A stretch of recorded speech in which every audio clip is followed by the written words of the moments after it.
I want to review supporting connective tissue. This is cartilage and bone, and use this as a way to review what you know about connective tissue and start talking about the skeletal system. So we've talked about connective tissue. It's made up of the cells, whatever the cells are in that connective tissue, the cell products. One of the main products is protein fibers, so either collagen or elastic fibers typically, and then a fluid. The fluid is the ground substance. And the compositions of these different things can vary in different connective tissues, but they're all contain these same three things. These two together make up the extracellular matrix, which is particularly prevalent and important in connective tissue. However, connective tissues are very diverse. So here's some of the types. We've talked about some more than others. Connective tissue proper is made up of loose or dense that vary in the amount of ground substance and amount of fibers present. And we've talked about some of these already. These are going to be within your skin, within the tendons, fat tissue, areolar, that lamina propria. We haven't talked about blood, but I did more than to say that it is a connective tissue. So it still is going to support and kind of bind things together in a very loose sense. And then we've got supporting connective tissue that I have talked about before, but I want to just review a little bit more here. So supporting connective tissue is cartilage and bone. And the cartilage, there are three types that we've talked about before: hyaline cartilage, elastic cartilage, and fibrocartilage. So what I want you to do here is pause the video and review these concepts, answer the questions. Okay, the mature bone cells are called osteocytes. So osteo refers to bone, cytes are the mature cells. Immature cartilage cells are called chondroblasts. So chondro refers to cartilage and the blast refers to the immature matrix producing cells. The fibers present in bone is collagen. Fibers present in cartilage is either collagen or elastin. Elastin is elastic fibers. What's the ground substance consistency in bone?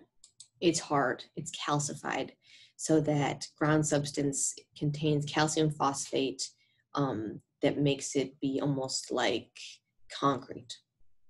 The ground substance in cartilage does not have that calcium. It's gel-like. It consists of a fluid with carbohydrate protein complexes in it that make it thicker than water.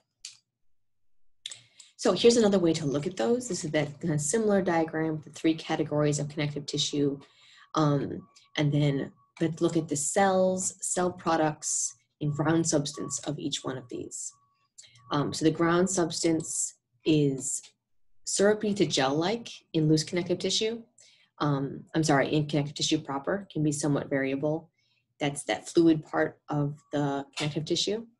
In cartilage, it's gel-like, and that's that carbohydrate protein complexes that are kind of thickening it up. And then in bone, the ground substance is calcified, embedded in a calcified calcium matrix with less liquid ground substance there. The cells in connective tissue proper, the main cell type is fibrocytes. That would be fibroblasts if it was developing tissue. Note there's also adipocytes and some immune cells as well in loose connective tissues. When we go to cartilage and bone, there's different names for these and they have slightly different specializations. The cells themselves do. So they're called chondrocytes in cartilage and osteocytes in bone.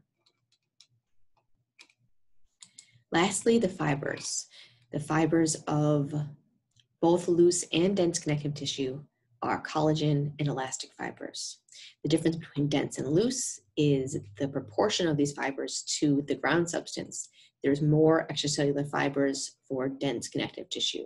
So like that, your tendons compared to fat tissue or areolar tissue.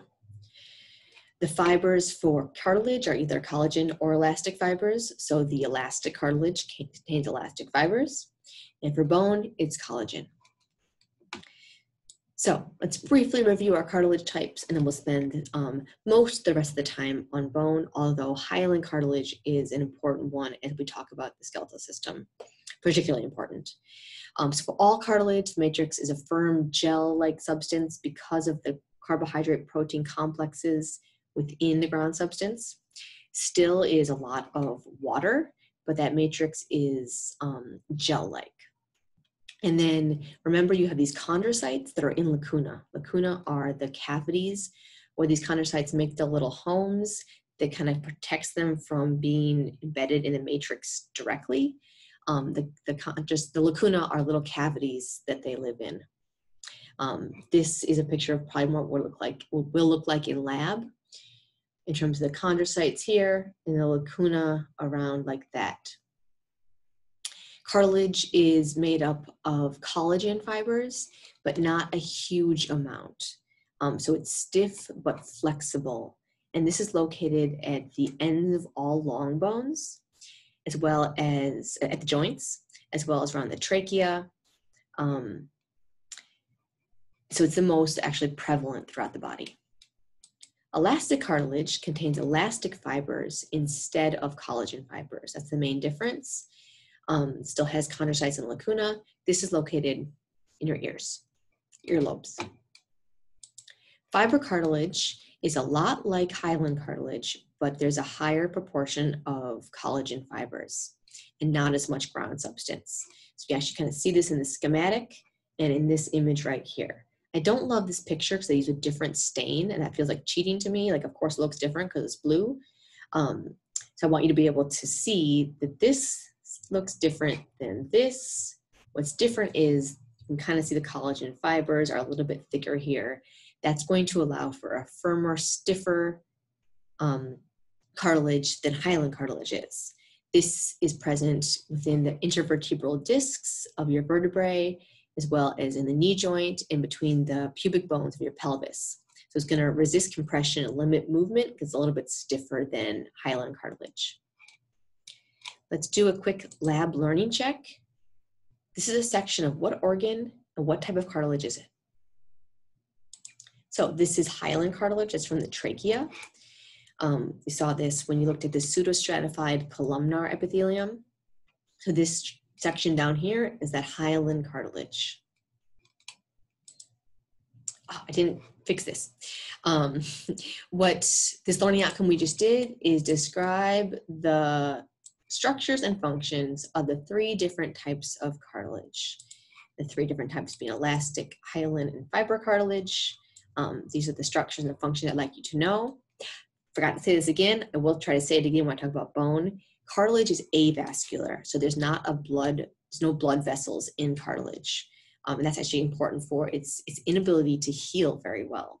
Bone does have blood vessels, so it is vascular.